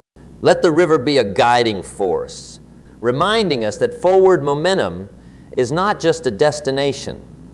It's a dynamic, ever-unfolding dance with the currents of life. In the final stretch of our exploration, let us deepen our understanding of how the river's journey aligns with the principles of keeping forward momentum in our lives. Beyond its physical flow, the river embodies timeless wisdom that transcends the boundaries of geography, offering profound insights into the art of living with intention and purpose. Consider the rhythmic dance of the river, a symphony composed by the natural world. Its flow mirrors the cycles of life, from the gentle babbling of a brook to the roaring cascade of a waterfall. In our lives, maintaining forward momentum requires attunement to the rhythms of existence. It's about recognizing the ebb and flow of our experiences, embracing the seasons of growth and the moments of introspection. Embracing momentum is an art, a sculpting of our lives with intention and purpose. Like the river molding the earth over time, it's about shaping our experiences and allowing the dynamic nature of existence to mold us into our most authentic selves. Every twist and turn becomes a stroke of the sculptor's chisel, revealing the masterpiece. The river, in its unwavering commitment to flow, offers us a profound lesson in perseverance. It encounters obstacles, rocks that stand in its path, branches that attempt to divert its course, yet it persists. Similarly, to keep moving forward, we must cultivate a spirit of perseverance. Life's challenges are not roadblocks, but opportunities for growth, and with the resilience of the river, we navigate through them. Furthermore, the river teaches us about the power of synergy. As tributaries join the main flow, the river gains strength. Similarly, in our journey, collaboration and connection amplify our forward momentum. The relationships we cultivate, the communities we engage with, all contribute to the strength of our current, propelling us towards shared aspirations. Consider the purity of the river's waters, constantly renewing itself. Likewise, in our lives, continuous renewal is essential for sustaining momentum. This involves a commitment to personal growth, a willingness to shed outdated perspectives, and an openness to the ever-evolving currents of change. The river's journey, while relentless, also carries moments of serenity in its meandering stretches. Similarly, in our pursuit of forward momentum, it's crucial to find balanced moments of reflection, introspection, and appreciation for the beauty that surrounds us. Life's journey is not solely about reaching destinations, but also about savoring the richness of the path. In essence, the river's flow becomes a metaphor for the dance of life, inviting us to synchronize our steps with its rhythm. To keep moving forward is to harmonize with the river of existence, to navigate its ebbs and flows with grace, resilience, and an unwavering commitment to growth. As we continue this exploration of embracing momentum, let us not only marvel at the river's majestic flow, but also integrate its timeless wisdom into the fabric of our lives. Just as the river shapes the landscape through its unwavering commitment to flow, let us shape our destinies with a similar dedication to keeping forward momentum. Consider the river's ability to navigate diverse terrains, from tranquil valleys to rugged canyons. In our lives, the landscape is equally varied, presenting us with moments of calm reflection and challenging stretches that demand resilience. Embracing momentum means navigating these terrains with an open heart, recognizing that each twist and turn contributes to the richness of our journey. The river's adaptability becomes a beacon of inspiration. It doesn't resist the contours of the land, but embraces them, finding a way to flow seamlessly. Likewise, in our lives, forward momentum requires a flexible mindset. It's about adapting to the ever-changing circumstances, learning from challenges, and allowing the landscape of our experiences to shape us into more resilient, compassionate beings. Moreover, let's delve into the river's relationship with time. The river doesn't rush, nor does it linger unnecessarily. It follows its natural course, a testament to the wisdom of flowing in harmony with the rhythm of existence. Similarly, in our pursuit of forward momentum, there's a profound lesson in understanding the importance of timing, knowing when to forge ahead with determination and when to allow moments of stillness and reflection. As we navigate the currents of life, obstacles are inevitable. Rocks and fallen branches stand as metaphors for the challenges that pepper our journey. The river doesn't halt. It finds ingenious ways to flow around or over obstacles, demonstrating resilience in the face of adversity. Likewise, to keep moving forward, we must cultivate a mindset of resilience. Challenges are not roadblocks, but opportunities for creative problem solving, for discovering new facets of our strength. Consider the confluence of tributaries into the main river, a powerful metaphor for the strength found in unity. In our lives, connections and collaborations amplify our forward momentum. The relationships we nurture, the communities we engage with, all contribute to the strength of our current. To keep moving forward is to recognize the interdependence of our journeys, understanding that collective aspirations propel us towards shared destinies. The river's continuous renewal reflects the importance of embracing change. It constantly replenishes itself, a symbol of the rejuvenation that comes with adaptability. Similarly, in our lives, forward momentum necessitates an openness to change. It involves shedding outdated perspectives, embracing new possibilities, and navigating the evolving currents with a sense of curiosity and courage. Now let's explore the river's moments of serenity and its meandering stretches. While the rapids symbolize the invigorating challenges, these serene moments are equally vital. In our pursuit of forward momentum, it's crucial to find balance. Moments of reflection, introspection, and gratitude are not pauses in the journey, but integral parts of the rhythm. Life's richness is not solely in reaching destinations, but in savoring the beauty of the path. In the gentle meandering stretches of the river, we discover profound lessons about the delicate dance between motion and stillness. These tranquil interludes are not interruptions, but essential components of the rhythmic flow, reminding us that the journey is not solely about conquering challenges, but also about appreciating the inherent beauty of the path. Imagine the river's flow slowing down, a metaphorical exhale that allows us to absorb the surrounding scenery. Similarly, in our lives, these moments of serenity provide an opportunity to exhale, to reflect on the landscapes we've traversed and anticipate the ones yet to unfold.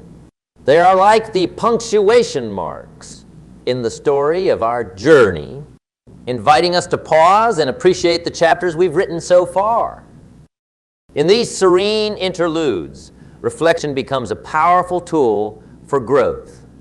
The river mirrors the surrounding landscape, reflecting the majesty of mountains, the tranquility of forests, and the boundless expanse of the sky. Likewise, in moments of quiet introspection, we have the chance to reflect on our own reflections, to see ourselves in the mirror of our experiences, recognizing the contours of our growth, the patterns of our resilience, and the beauty of our evolving selves. Consider the river's relationship with its surroundings during these moments of calm. It mirrors the world, offering a reflection that is both transparent and transformative. Similarly, in our moments of reflection, transparency becomes a key element. It's about being honest with ourselves, acknowledging our triumphs and tribulations, and embracing the transformative power of self-awareness. As we delve into introspection, gratitude becomes the lens through which we perceive our journey. The river, in its serene stretches, graciously nourishes the land it passes through. Similarly, gratitude nourishes the soul. It's about recognizing the blessings embedded in every twist and turn of our lives, appreciating the people, experiences, and lessons that shape our unique landscape. In the quiet stillness of these meandering stretches, we find an invitation to be present. The river doesn't rush past the scenery. It embraces it. Similarly, in our moments of stillness, we are invited to embrace the present, to fully immerse ourselves in the now, appreciating the beauty that surrounds us and recognizing the profound gifts that exist in the present moment. Consider the riverbank, a silent witness to the passage of time. In these moments of serenity, it stands as a testament to the river's journey. Similarly, our personal riverbanks, the relationships, memories, and legacies we create, become witnesses to our individual odyssey. These moments of reflection allow us to consciously shape the narrative of our journey, ensuring that the stories we tell are aligned with the values that guide us. Furthermore, introspection fosters a deep connection with our inner selves.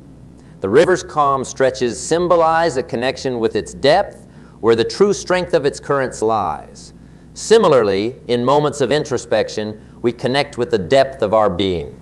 We tap into our reservoirs of resilience, wisdom, and authenticity, recognizing that the journey is not only about the external flow, but also about the internal alignment with our core truth. Gratitude, as we navigate these tranquil waters, becomes the wind in our sails, propelling us forward with a renewed sense of purpose. The river, in its gratitude for the land it nourishes, continues its journey with a sense of contribution. Likewise, our journey gains meaning when infused with gratitude. It becomes a contribution to the world, a sharing of our unique gifts, a reflection of our growth, and an offering of inspiration to those who traverse their own rivers. In essence, these serene moments are the symphony's pauses, allowing the notes of our journey to resonate more profoundly. They are the canvases where the colors of gratitude, reflection, and introspection blend to create a masterpiece. As we savor these moments, we realize that life's richness is not solely in reaching destinations, but in appreciating the beauty inherent in every step, in every pause, in every breath. So, as we continue to explore the river's serene stretches, let us do so with a heart open to the beauty of the present moment. Let us embrace the rhythm of reflection, the melody of introspection, and the harmony of gratitude. In these quieted interludes, we discover that the journey is not just about the rapid currents, but also about the gentle meanders that add a nuanced beauty to the ever-unfolding story of our life.